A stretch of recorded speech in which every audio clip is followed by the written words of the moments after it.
Welcome my dear स्टूडेंटों, स्वागत है मेरी सुपर हिंदी क्लासेस में। आपका सब लोगों का स्वागत है। मैं आज क्लास 12 की बायोलॉजी से जीवों में जनन अध्याय नामक पाठ को कंप्लीट कराऊंगा, समझाऊंगा। इस वीडियो में आपको इसमें जीवों में जनन के बारे में सबको समझाऊंगा। यह अध्याय महत्वपूर्ण है क्योंकि इस अध्याय के द्वारा जीवों में जनन के द्वारा ही हम बीएससी और इत्यादि एमएससी वगैरह हर चीज में इसको अच्छे से समझ सकते हैं। यह मेडिकल इंस्टीट्यूट के लिए भी काफी उपयोगी है क्योंकि मेडिकल इंस्टीट्यूट में इसका मुख्य प्रयोग होता है और हम इसके जरिए काफी आगे तक जाते हैं। कुछ इसके स्पेशलिस्ट भी होते हैं। जीवों में जन्म, तो जीवों में जन्म से कहते हैं अपनी जात को बनाए रखने के लिए, अपनी जात को बनाए रखने के लिए है प्रत्येक जीव जनन करता है। प्रत्येक जीव जनन करता है और अपने अस्तित्व को बनाए रखता है। मेरे डियर स्टूडेंटों, हम जानते हैं कि प्रत्येक जीव अपनी जात के जीवों का या अपने जैसे ही जीवों का निर्माण करता है। अर्थात जात क्या, देखो हम रोजाना देखते हैं कि कुत्ते, बंदर और ये सभी डिफरेंट टाइप के जितने भी जीव दिखाई देते हैं, ये एक जात है, एक जीव है जो अपनी अपनी जात में विशेष होते हैं और सजीव जनन करते हैं। इस बात को नोट रखना कि जीव केवल सजीव ही जो सजीव होते हैं वो जनन करते हैं और अपनी जात को बनाए रखने के लिए वह समस्त जीव अपनी जात को बनाए रखने के लिए पृथ्वी पर अपनी उत्पत्ति को बनाए रखने के लिए जनन करते हैं। और कुछ ऐसे भी हैं, आप ये सोचो कि हमेशा हर एक जीव जन्म करता है, ऐसा नहीं है। कुछ जंतु ऐसे भी हैं जो जन्म नहीं करते। एग्जाम्पल के तौर पर खच्चर जनन नहीं कर सकता। कुछ ह्यूमंस भी होते हैं जो जनन नहीं कर सकते हैं, जिनमें जनन करने की, रिप्रोडक्शन करने की कैपेसिटी नहीं होती है, तो वो जनन नहीं कर सकते हैं। इस प्रकार से आवश्यक नहीं है कि प्रत्येक जीव जनन करे। और हम प्लांटों में बात करें तो जो पुष्पीय पौधे होते हैं उनमें भी जनन होता है। तो अपनी जात को बनाए रखने के लिए प्रत्येक जीव जनन करता है और अपने अस्तित्व को बनाए रखता है। हम देखते हैं कि करोड़ों अरबों सालों से ये पृथ्वी पर जीव चले आ रहे हैं, उनकी जातें चले आ रही हैं और चलती आ रही हैं। ये संभव इसी रूप से है क्योंकि वे जनन कर रहे हैं। जनन करने से ही ये जातियां पीढ़ी दर पीढ़ी आगे बढ़ती रहती हैं और क्या कहते हैं, आगे बढ़ने की कहानी आज ये समस्त पृथ्वी पर जितने जीव पाए जाते हैं वो सब हमें दिखाई देते हैं। यह पृथ्वी पर होने के कारण अब भी बहुत कम मात्रा में है क्योंकि पृथ्वी पर बहुत अधिक मात्रा में जीव हैं जनन करने के लिए, चाहे वो छोटा सा एक बैक्टीरिया, वायरस हो, एक जीवाणु हो, एक विषाणु हो या फिर कोई विशाल का हवेल मछली हो। प्रत्येक जीव जनन करेगा तभी उसकी जात बनी रहेगी। अगर वो जनन नहीं करेगा तो उसकी जात समाप्त हो जाएगी, अर्थात उसका फ्यूचर समाप्त हो जाएगा। वो पृथ्वी से विलुप्त हो जाती जातियां, कुछ जातियां विलुप्त हो चुकी हैं और उसके कई डिफरेंट टाइप कार्ड हैं जो मैं आगे आपको बताऊंगा। अब सबसे पहली चीज, जीवों में जन्म सीखने के लिए हम सबसे पहले देखेंगे जीवन की अवधि। जीवन की अवधि, क्योंकि प्रत्येक जीव जीता है।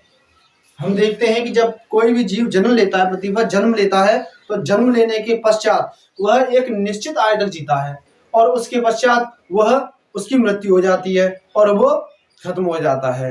एक निश्चित आयु तक जीवित रहता है जिसे उसकी जीवन अवधि कहते हैं, अर्थात यह उसकी जीवन की अवधि है। जैसे मधुमक्खी, मनुष्य, कुत्ते, गिलहरी, बंदर, विषाणु, जीवाणु, प्रत्येक जीव जाति की एक अवधि होती है, निश्चित अवधि, जिसके बाद वो समाप्त हो जाता है। लेकिन इस निश्चित अवधि के बीच में, अंतराल में, वह अपने जैसे जीवों को तैयार कर जाता है जिसे हम जनन कहते हैं और वह अपनी जात को बनाए रखने के लिए उनको जनन के द्वारा पृथ्वी पर छोड़ जाता है, जो समस्त पीढ़ी दर पीढ़ी चलती रहती हैं और अपनी जात को बनाए रखती हैं।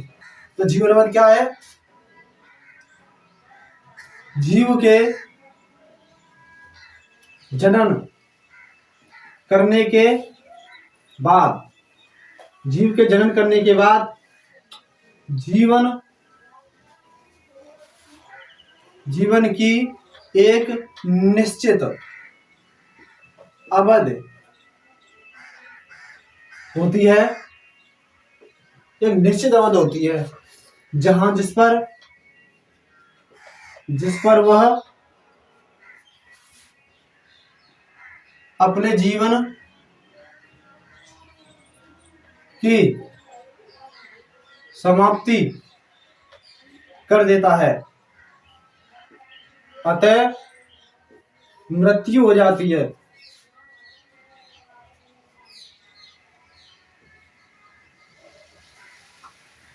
मृत्यु हो जाती है। इसे हम उस जीव की जीवन अवधि कहते हैं। इस तरह हम उस जीव की जीवन अवधि कहते हैं जो एक निश्चित टाइम तक उपस्थित रहने के पश्चात मर जाता है। जैसे मानव 100 या 70 अर्थात 70 से 100 बाहर जीवाणु 1, 10, 20 दिन आदि। इसी प्रकार से आज जीवाणु मनुष्य, कुत्ते, बंदर, घोड़े इत्यादि सभी एक निश्चित आयु पर जाकर खत्म हो जाते हैं। इसे हम उस जीव की जीवन अवधि कहते हैं। Got it? अब नेक्स्ट पॉइंट में हम पढ़ते हैं जनन के बारे में। जनन क्या है और जीवों में जनन क्या है, डिफरेंस है दोनों। जीवों में जनन से तात्पर्य है कि ये जीव जो सजीव हैं वो अपनी जात को बनाए रखने के लिए जनन करते हैं, उन्हें कहते हैं जीवों में जनन। और जनन 2 टाइप से होता है। और नंबर 1 जनन, अब पढ़ेंगे हम जनन। जनन क्या है? जनन क्या है? जीव अपने जैसे जीवों को तैयार करते हैं, जिसे जनन कहते हैं। और जनन 2 प्रकार से होता है। नंबर 1 लैंगिक जनन, लैंगिक जनन। नंबर 2 अलैंगिक जनन। तो हमने सीखा कि जनन 2 प्रकार से होता है। नंबर 1 लैंगिक जनन, नंबर 2 अलैंगिक जनन। लैंगिक जनन कहते हैं, इसे हम सेक्सुअल रिप्रोडक्शन कह सकते हैं।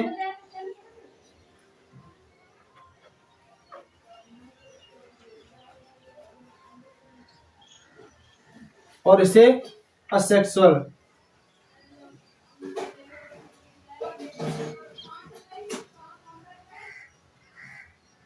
हम सेक्सुअल रिप्रोडक्शन कह सकते हैं। अब लैंगिक जनन के बारे में सीखते हैं हम। लैंगिक जनन, लैंगिक जनन क्या है? लैंगिक जनन वह जनन है जिसमें 2 लिंग निर्धारकों की आवश्यकता होती है, 2 लिंग वाले जीवों की आवश्यकता होती है। अर्थात जब कोई नर या मादा के संयोजन के द्वारा जन्म किया जाता है तो वह लैंगिक जनन होता है। और जिस तरह से अगर किसी में जनन होता है जहां पर नर और मादा की आवश्यकता नहीं होती है या नर और मादा की एक्टिविटीज एक ही में होते हैं, वहां असेक्सुअल रिप्रोडक्शन होता है, यानी कि अलैंगिक जनन होता है। लैंगिक जनन सभी जीवधारी करते हैं जो पृथ्वी पर पाए जाते हैं, जो डिफरेंट अपनी जात में 2 विशेष प्रकार के होते हैं, नर और मादा में विभाजन होते हैं, वो सभी लैंगिक जनन के द्वारा जन्म करते हैं। अलैंगिक जनन पुष्पी पौधों में होता है, जो भी पुष्पी पौधे होते हैं उनमें अलैंगिक जनन होता है, इस सेक्सुअल रिप्रोडक्शन होता है। और इसी जनन के कारण पीढ़ी दर पीढ़ी पुष्पी पौधे पीढ़ी दर पीढ़ी बीजों का निर्माण करके बने रहते हैं और भविष्य तक चलते रहते हैं। और लैंगिक जनन में प्रत्येक जीव अपने लिंग निर्धारण करने के पश्चात ही जनन करता है, यानी 2 लिंगों के आधार पर ही जनन करता है। और क्या कहते हैं, उस हिसाब से वह पीढ़ी दर पीढ़ी अपने जन जीवों को बनाए रखता है, चलता रहता है। अब मैं आपको आगे समझाऊंगा लैंगिक जनन में।